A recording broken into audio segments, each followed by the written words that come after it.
For the first time, India and US agree to hold wargame with Army, Navy, and Air Force. India and the US will hold massive tri-service military wargames involving their armies, navies, air forces, and marines as a consequence of agreements reached at Thursday's historic inaugural 2+2 meeting. India does not hold similar military exercises with any other country. The 2+2 dialogue was held between the Indian Foreign and Defence Ministers Sushma Swaraj and Nirmala Sitharaman and U.S. Foreign and Defence Secretaries Mike Pompeo and James Mattis. Our joint exercises have acquired greater complexity and newer dimensions, both bilaterally and in wider formats. To enhance our synergies in this area, we have decided to carry out, for the first time, a tri-services joint exercise with the United States off the eastern coast of India in 2019, said Sitharaman. The two countries also referred to terrorist attacks on Indian military bases Pathankot and URI, for example, and asked Pakistan to crack down on terrorism in its territory. The ministers denounced any use of terrorist proxies in the region, and in this context, they called on Pakistan to ensure that the territory under its control is not used to launch terrorist attacks on other countries, said the statement.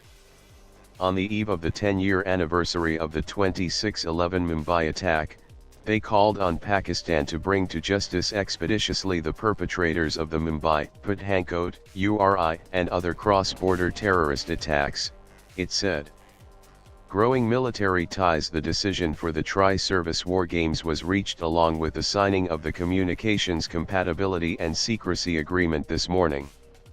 Recognizing their rapidly growing military-to-military ties, the two sides committed to the creation of a new, tri-services exercise and to further increase personnel exchanges between the two militaries and defense organizations, a joint statement from India and the US said. India and the US also agreed to cross-post military officers between the US Naval Central Command and, possibly, the Indian Naval Western Command. This was expected. In the US military scheme of the world, India is in the US-Pacific Command area of responsibility. But Pakistan and Afghanistan are in the US Central Command area of responsibility. But it is the planned tri-service exercise that could take the military-to-military relationship to a different plane. Currently, the Indian and US navies, air forces, and armies exercise separately. The largest of the exercises is the Naval Malabar that has successively involved aircraft carriers and submarines of both countries.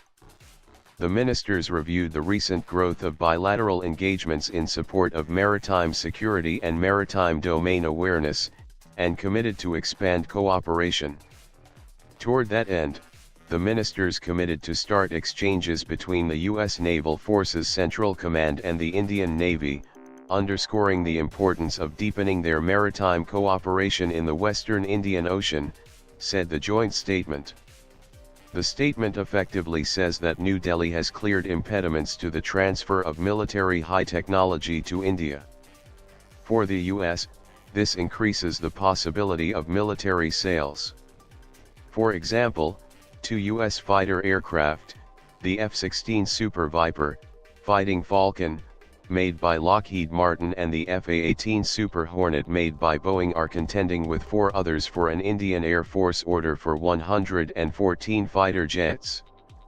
Acknowledging the unique role of technology in the India-US defense partnership, the ministers reaffirmed their commitment to continue to encourage and prioritize co-production and co-development projects through the Defense Technology and Trade Initiative, the statement noted. The two sides also decided to increase intelligence sharing for bilateral counter-terrorism.